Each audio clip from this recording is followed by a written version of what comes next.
Hi, I'm Ashley from the Loopy Lamb, and thanks so much for stopping by my channel. Today I'm going to show you how to use poly pellets or weighted beads to create a weighted base for your amigurumi projects. To do this, you'll need poly pellets or weighted beads, whatever your preference, a nylon stocking or some other sort of casing to hold your poly pellets in the base of your project. So you could use fabric and create a little pouch if you'd like. I like to use the nylon stockings from the dollar store. You can get that for $1.25 for 2 pairs, which actually will get you 4 different projects. And you'll also need a spoon or something to scoop your poly pellets in. And you can either use a funnel or a cup in order to hold the stocking to make it a little easier for you. And of course, you'll need the base of your amigurumi project to put your base in. So let's grab our materials and let's get started.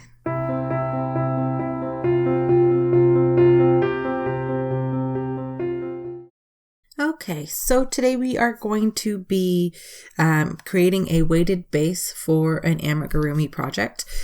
Today I actually have a knitted pumpkin base because I'm making a weighted pumpkin for a friend. So you're going to need the base of your project. So that again, that could be crochet or knit.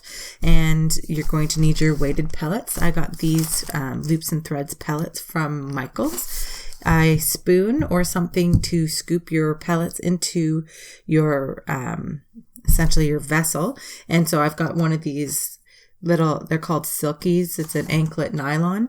I got them it says 2 pairs, so you actually get 4 in a pack from the dollar store. And my preferred method to do this is to use a cup. It kind of acts as a second set of hands, and I'll show you how to do that. So what you'll need to do is to start with your cup and take your nylon stocking, put it inside the cup, and place the top of it over top of the cup.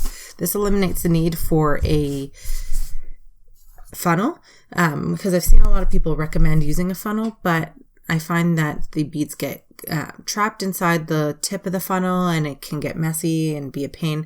So put it over the top of a cup, obviously something that's sturdy, and it makes it easier and again acts as a second set of hands to hold that open for you. So then you're going to take your pellets. I use a spoon just because I find it easier. If you have something else, you could pour it in if you'd like, but again, could get a little messy. So these are your weighted beads. They're very lightweight, but once you add them up, they kind of tend to bulk up your project. You really don't need that many to create a nice weighted base because they can add a surprising amount of weight really quickly. Even though you'd think this whole bag only weighs 32 ounces. And you're really not going to use that much in your project. So I just keep scooping them into, there goes one, into the nylon stocking to create this, essentially just a weight for your base. And you can fill it up as much as you'd like. Obviously, you might be able to hear some of these falling. It can be a bit of a messy process, but definitely worth it.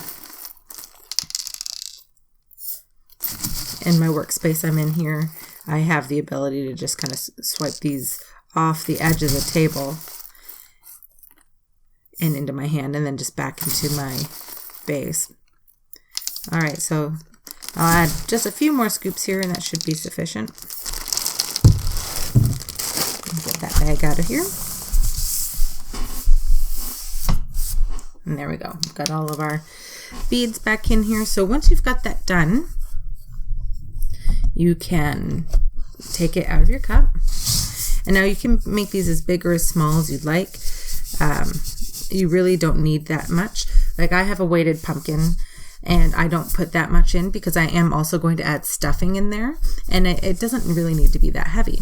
So once you have your beads in your stocking, I like to push the beads all together and then I tie a knot at the top. Now, if you're not wanting to use the nylon stocking, you can also use some fabric and sew a little pouch for it. I personally prefer this because it's quick and easy and doesn't involve needing to get out my sewing machine. So I have my knot here, it's just a little ball, but see, I've got all this excess up here, and I've seen people cut that off, and to me, that's just, why would you waste that? Because you can just push, I'll do that again so you can see. I'm going to essentially turn this upside down and push the base back into the stocking to double up on the amount of stocking that's covering this up.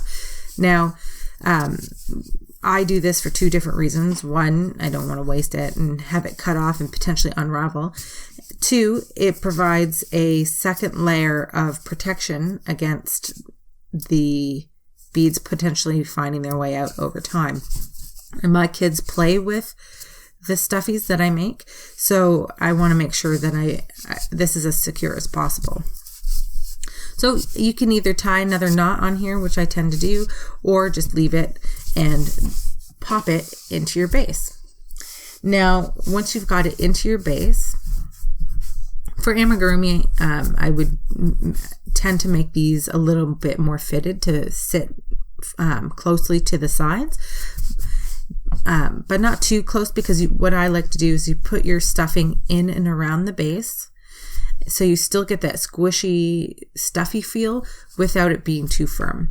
So then you would put your base in there and then start adding your stuffing in and continue on as normal.